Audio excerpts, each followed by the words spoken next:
This video is to explain how to distinguish between primary and secondary source materials, which your instructors will often ask you to limit your research to one type of resource material or another.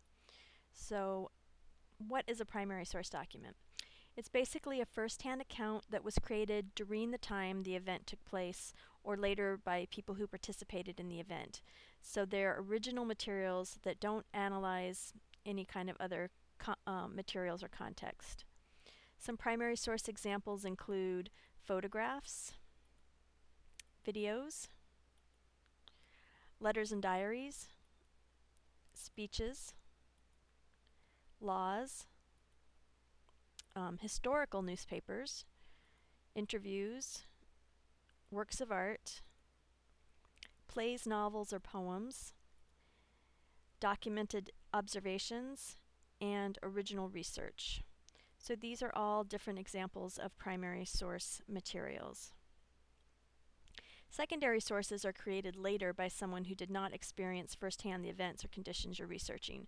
So secondary sources are more likely to try and interpret or analyze primary sources or events. So some secondary source examples include textbooks, which synthesize or summarize information on a broad topic, encyclopedias, which essentially do the same thing, they give overviews, journals, magazines, and newspaper articles, often providing context or analysis about events after the fact, books, and play or movie reviews or literature or art criticism. So these are all examples of secondary source materials. So I'm going to take an example of September 11th and look at some primary sources from that particular event. So there's a New York Times headline from the day after the attack that says U.S. attacked, hijacked jets destroy Twin Towers and hit Pentagon in Day of Terror. So this was what came out the day after 9/11. This is some audio from the FAA controller when they're trying to make contact with various airlines on the morning of September 11th. So audio transcripts are a source of primary material. There are photographs from the event on the ground. Also news coverage that happened on that day, so when it was still breaking news. You can find videos from that on YouTube. And then later, after the fact, this book came out called September 11th, An Oral History.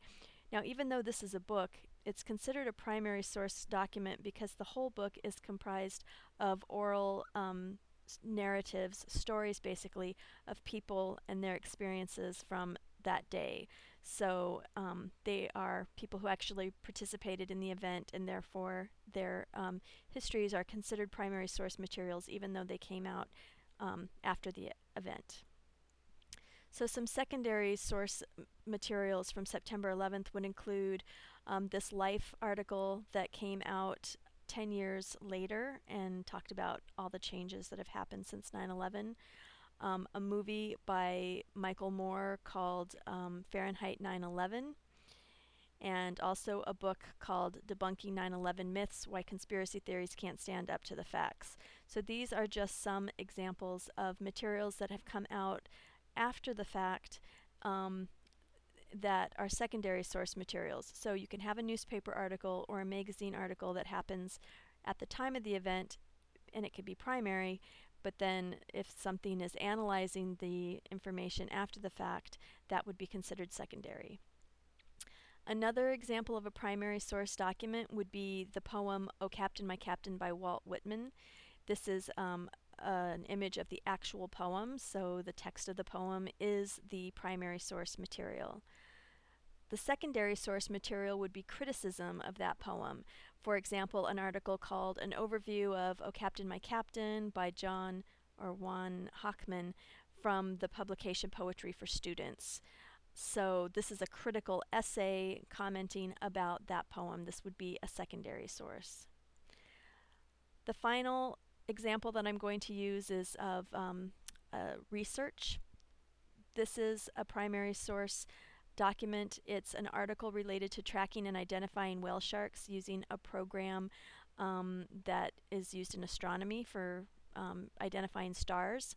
And so this is research that was done by B. Norman.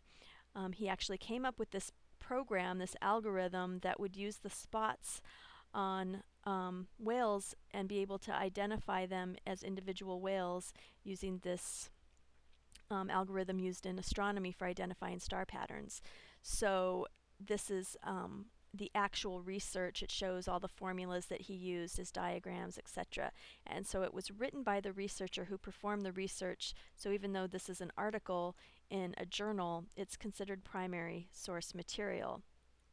On the other hand, a magazine article that comes out after the fact, written by a reporter about this finding, about the study, um, and explains about how this naturalist Brad Norman created a worldwide photo identification system which allows ordinary people to assist in conservation.